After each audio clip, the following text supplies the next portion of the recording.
everybody, and welcome along to Transfer Talk.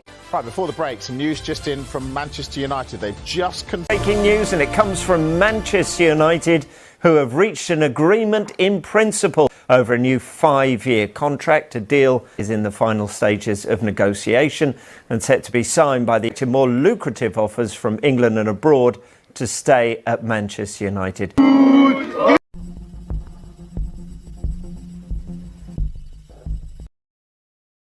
This is deadline day, the last chance for clubs in the Premier League and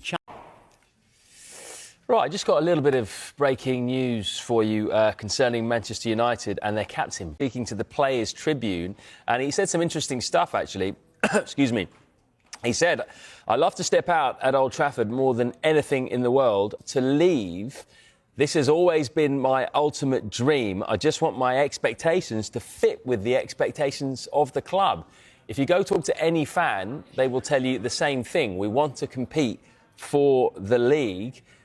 We want to be playing Champions League football. We want to be in cup finals. That is the standard. That is what I want. That a deal is close for Manchester United to sign. And also, we are hearing this evening, Manchester United confident that they will be able to sign their #1 target before Fridays. Now, let me just talk you through what has happened in the past few minutes. Manchester United today increased their offer not once but twice.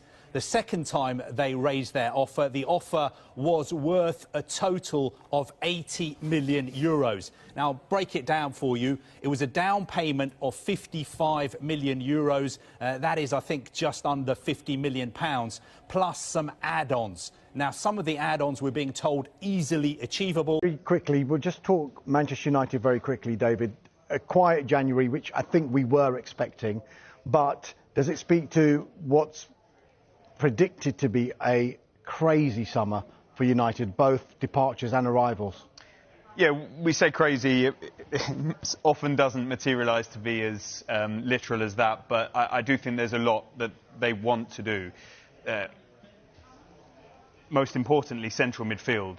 And so that's why we are going to see continued links with the likes of Elliot Anderson, of Adam Wharton, of Carlos Baleba, and there will be others in the frame, because that is such a critical position, especially now Casemiro has confirmed his departure.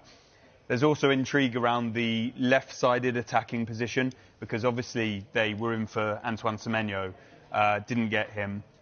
They'll have Rashford and Sancho departing, so that's an existing aim for that part of the pitch. Will Harry Maguire be leaving the club? He's been so important, but this is his option year, and he's due to leave. No news on a new contract, so central defence will be an area of focus. So there's a number of positions there that Manchester United and whoever the new head coach is going to be, which is going to be one of the biggest stories of 2026, whether it be Michael Carrick or a fresh appointment altogether. And I think the early signs of Carrick have given Manchester United fans some hope, and people around Manchester United, despite it being very embryonic, that better times could be ahead. However, we have been here before, and actions speak louder than words. Well, I was at Old Trafford yesterday, and never did I think I'd be writing, these words this season. Manchester United are now 12 points off top. Yep. We're actually looking up the table rather than down. I was there earlier in the season, and parts of last season in the Ruben Amorim, and it felt like a stadium that were waiting for Manchester United to lose. Yesterday, it felt like a stadium that were waiting for them to win. Kevin scores the equaliser in the 91st minute, but never do you think it's over, and sure enough, that's how it played out. Definitely, really sensible incoming.